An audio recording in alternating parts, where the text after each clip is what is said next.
President Trump kicking off 100 days in office this week with a media blitz. And it sounds like he's feeling very good in this new interview. Take a listen here. One of the things that a couple of your advisors have told us is that you're having a lot of fun this time. I am. That there's just... I'm having a lot of fun considering what I do. You know, what I do is such serious stuff. Serious stuff indeed. The president marking his 100-day milestone with a huge focus on immigration, with stunning raids in two separate states, one at a migrant nightclub, resulting in the arrest of hundreds of illegal immigrants. And the White House, well, they were up early today, lining the lawn with posters displaying alleged illegal immigrants' mugshots and crimes they committed. They also held a rare early morning briefing with the border czar, Tom Homan. This is unprecedented success. The border secure. President Trump saving lives. President Trump has proven no one does it better than President Trump. There is no equal, it's not even close. This is a border emergency until we end it, end all of it. You can argue against us all you want and protest all you want, but when you cross that line, and I've said this 1,000 times, when you cross that line to impediment or knowingly harboring, concealing an illegal alien from ICE, you will be prosecuted, judge or not. And so much for nobody is above the law. The media sure seems to have forgotten its favorite slogan from the days of Trump's legal problems after the arrest of a Milwaukee judge accused of helping an illegal immigrant in her courtroom escape ICE agents. This is all a clown show. Wants to be king. A king doesn't have a constitution. A king just does whatever he wants. This is a constitutional crisis. It strikes me as maybe something illegal, but it also strikes me as something heroic. People are sometimes called to do civil disobedience. Arresting a judge today. Are you kidding me? That is a sign of weakness, not strength. Judge, I thought the whispering was over. That was Biden, and Rachel Maddow got in on that. 100 days is a time for a little reflection, and the White House saying here are the wins that we have so far. You know, there's so much to talk about here, and I'll be as quick as possible. Look, 100 days have been a remarkable success, and I'm not going to go through all of them, but I think the most important thing is immigration and what's happening, and the American people agree. 55% are agreeing that what the president is doing on immigration is incredible, and the transparency of this administration and the actual, Trump speed with which they're working is unbelievable. It's like we have two press conferences every day. It's like you feel you're actually working in the Oval Office. But let's talk about those 100 people who were arrested. During the Biden administration, 170 911 calls, emergency calls, and nothing was done about this club where these TDA gangbangers and everyone else are doing drugs, selling guns, doing all kinds of illegal stuff, prostitution, you name it. It's an organized criminal enterprise. So kudos to Pam Bondi for getting involved in there. And now, what the president does and his administration is takes a picture of every one of them, puts them outside the White House with their photo and what crime they're charged with. Excellent. Because punishment is not enough in these cases. They have to be socially ostracized. And that's what we did in the public square when we were a young country. Everyone knew what was going on and who was charged with what.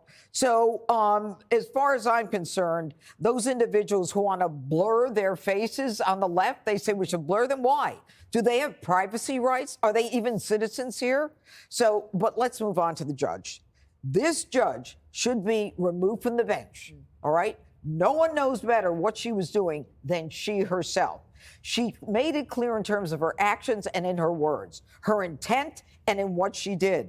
What's even more egregious here with this judge is that this defendant, who was in a courthouse, which was the essence of accountability, and for her, it's an escape. But what she did was this guy was in court for a trial on a domestic violence case. Two witnesses and victims were in the courtroom with the prosecution about to go forward. And this judge decides that she's going to move them out of the courthouse, tells ICE, you go see the other judge, the chief administrative judge, to get them out of the way, and creates a danger in the public so that there could be a shootout and other people could be harmed as well. But let me finally say that I want to know everything about this judge. If this judge went so far as to try to get an illegal on trial for domestic violence out of the courthouse so that he not be held accountable, I want to know how many of these cases have been dismissed. I want to know how many victims have had a case go forward where their rights were protected. What the prosecutors have to say about this judge, because it's not enough for her to just be charged with this crime. And by the way, she may have judicial immunity, but only for judicial acts. This is not a judicial act. Those questions crossed my mind too. In the kickoff to the first one, or the first 100 days, the administration led with their strong foot, which is the border security and immigration. Good idea? I suppose so. But first of all, the first 100 days is a media creation. Yes. Right? It's just designed as a hook for producers to come up with an angle in the summer. Because what else are we going to do right now? There's nothing really going on. The criticism, though, about Trump's 100 days is marred by one thing. They claim Republicans are critical. They're not. They love what they see. They just want more.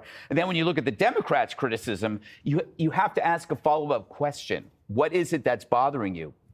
They don't have an answer because they actually have no solutions. It's always these platitudes like Chuck Schumer. It's a constitutional crisis. What does that really mean? Can you point to anything? But it is only 100 days, and yet it feels like 1,000. It's because Trump does easily 10 times what any previous president does. It's like you went from a dial-up modem to 5G. It's like I don't have to sit in front of my laptop and wait for something to happen. He says it and it happens. And you're right. He basically pointed to the what do you call it, to the stands, the bleachers, and said, "I'm going to hit a home run," and he did that on illegal immigration. He didn't just end it. I mean, he flattened it. Yeah. And by doing that, he exposed that the Democrats have been lying all the time when they were saying their hands were tied. Well, it looks like their hands had blood on them because they let a lot of criminals in that killed people. He also crushed the structural racism of DEI. He fulfilled his promise to get women out of sports, and that was quick. And now you have imposters like Slotkin going, well, it really wasn't an important issue at all. Well, if it wasn't that important, why were you so cowardly and not actually defending the women and the girls who are subject to that travesty? The only thing that's kind of out there's a couple of things. Tariffs, you can't judge that in 100 days. But as predicted, the people that were screaming about the massive drop in the stock market are not saying a word, Harold, about it returning to normal or near normal. And we also have to think about DOGE. Are we even close to the goal necessary to prevent economic collapse? No. And everything we just talked about is pointless unless we solve that. Okay, and Jesse, let me go to you next. We'll save Harold for last so that he can, Why? Well, I figured we were just on a roll. Sure, let's keep it going. Keep this roll going. Can you keep the roll going? I just love that Trump put these signs on the lawn. Only a president who watches cable news all day could come up with a stunt like that. He's like, you know what? You wanted to see my mugshot? Well, here's Jose's mugshot, and he's going home. Adios. This is in the back of every single live shot all day long, and they can't do anything about it. But they did at MSNBC, Dana. They pixelated the faces. Now, we have a thing in cable television. You only blur faces of minors. They're blurring the faces of people convicted of raping minors. And why are they coddling these people? Dana, as you know, there was a school of thought during the time of, I believe, European imperialism. It is known as the noble savages. Now, the Western elites believed that these indigenous people were almost more morally superior to the West because they were in harmony with nature. They were pure. They were uncorrupted by the materialism of modern society. So they were put on a pedestal, and they were not allowed to be characterized as evil in any way. And this is what the modern left is doing with these people. They are coddling them and protecting them. And even if they do something bad, it's blurred out, it's ignored, because you have to keep that the same way. The judges are doing it too. They're making planes turn around. They're keeping these guys in their homes, MS-13, and now they're aiding and abetting the escape. They have sworn to administer justice, and then they're letting these people escape justice by putting themselves and the criminal above the law. And if Trump tries to execute the law, he's not allowed to do that. I have a law in my family. Oh. The children are not allowed to sleep or sit or touch the floor of an airport. We were at the airport today. What does Jesse Jr. do? The kid sits. He knows I can't stand that. I say, Jesse, you can't sit on the floor of the airport. He goes, okay. You know what he does? He squats. He did that on purpose. And I pick him up. And then you know what he does? He steals his sister's bag, sits on the bag. That's violating the spirit of the law in my family. So I grab him, I pull it up like that. Now, I'm allowed to administer justice. I'm allowed to execute the law of the land. It's my family. And if someone was to come in and say, your son's allowed to sit on the floor, or you're not allowed to pull your son up from the airport floor, that would be dangerous. Because if you allow that, you have chaos. Wow. Keep it rolling, Harold. Yeah, Harold, I don't know if you could keep it rolling after that. I'm taking notes on airport rules for my kid. I think those are good rules. It's a good rule. Good to be back with everybody. I'd say a couple things. FDR was the first person to talk about the first 100 days because the country was in economic disrepair and the country wanted to know what happened the first 100 days. The polling we see today, there's some good things for the president. You mentioned some of the DEI stuff, some of the gender stuff, and obviously some of the immigration, but really the border. The president's numbers are mid-50s. I'm part of the mid-50s. It would say I like what the president's doing on the border. We cut down on people crossing it. I'd probably be with the mixed group. It was about 48-48, depending on which poll who looked at how the president was doing on immigration. I have a different opinion about the judge. I think the judge in the case in Milwaukee and the ICE agents were wrong. I don't think you correct that wrong by arresting her. They got that guy they wanted. And I think the Chief Justice there should, let me just finish. I think the Chief Judge should say that you shouldn't, if we're harboring anybody, we shouldn't be doing that. 3, as much as the president was good on the border, we shouldn't kid ourselves, and no one around the table should. The reason the president was elected was the border and the economy. We talked about inflation and the high prices. Dana has said this before. It's the next 100 days that are most important. But if President Trump's numbers were high on the economy, then the president wouldn't be upside down on his approval ratings. He has the lowest approval in 100 days, first 100 days, since they've done polling, which was since 1945. And that's because the economy and how people are feeling about their economic futures are down. Now, I'm consistent on this. When President Biden and his team were telling the American people that they were doing better than the numbers suggested, I came on this show and others and said there are a long line of politicians who are sitting at home today because they tried to tell people you're doing better than you think you are.